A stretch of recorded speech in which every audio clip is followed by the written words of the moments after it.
ଅଳିଆ ଉଠାଇବା ପାଇଁ କିଣା ହୋଇଥିଲା ଠେଲା ଗାଡ଼ି ବିନା ଟେଣ୍ଡରରେ କିଣିଲା ଏନ୍ଏସି। ଆଉ ଆଶ୍ଚର୍ଯ୍ୟର କଥା ହେଉଛି 15 ଦିନ ପୂର୍ବେ କିଣା ହୋଇଥିବା ଗାଡ଼ି ଏବେ ଭାଙ୍ଗିଗଲା। ଗଞ୍ଜାମ ପୁରୁଷୋତ୍ତମପୁର ଏନ୍ଏସି କାର୍ଯ୍ୟାଳୟରୁ ଆସିଛି ଏଭଳି ସାଂଘାତିକ ଅଭିଯୋଗ। ଗାଡ଼ିଗୁଡ଼ିକ କେଉଁ ପରିସ୍ଥିତିରେ କିଣାଯାଇଥିଲା, ତାହା ନୂଆ ଥିଲା ନା ପୁରୁଣା, ତାକୁ ନେଇ ଉଠିଛି ପ୍ରଶ୍ନ।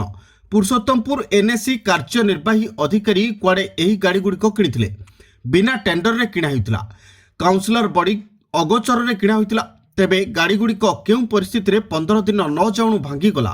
ପୁରୁଷୋତ୍ତମପୁର ଏନ୍ଏସି ଅଧ୍ୟକ୍ଷ ଏ ବାବଦରେ ଅବଗତ ଅଛନ୍ତି କି ନାହିଁ? କାହା ନିର୍ଦ୍ଦେଶରେ ମନମାନି କରୁଛନ୍ତି କାର୍ଯ୍ୟନିର୍ବାହୀ ଅଧିକାରୀ? ଗଞ୍ଜାମ ଜିଲ୍ଲା ପୁରୁଷୋତ୍ତମପୁର ଏନ୍ଏସିରେ ଖାଲି ଏତିକି ନୁହେଁ, ବହୁ ବେଆଇନ କାର୍ଯ୍ୟ ଚାଲୁଥିବା ବେଳେ ଏବେ ରାସ୍ତାଘାଟରେ ଚର୍ଚ୍ଚା ଜୋର ଧରିଛି। ବହୁ ଦୁର୍ନୀତିରେ ସିଧାସଳଖ ଏନ୍ଏସି କାର୍ଯ୍ୟନିର୍ବାହୀ ଅଧିକାରୀ ସମ୍ପୃକ୍ତି ଥିବା ଆଲୋଚନା ହେଉଛି। ଡୁଡା ପିଡି ଓ ଗଞ୍ଜାମ ଜିଲ୍ଲାପାଳ ଉକ୍ତ ଦୁର୍ନୀତିର ତଦନ୍ତ କରି କାର୍ଯ୍ୟାନୁଷ୍ଠାନ ନେବାକୁ ଦାବି କରିଛନ୍ତି ସ୍ଥାନୀୟ ସହରବାସୀ।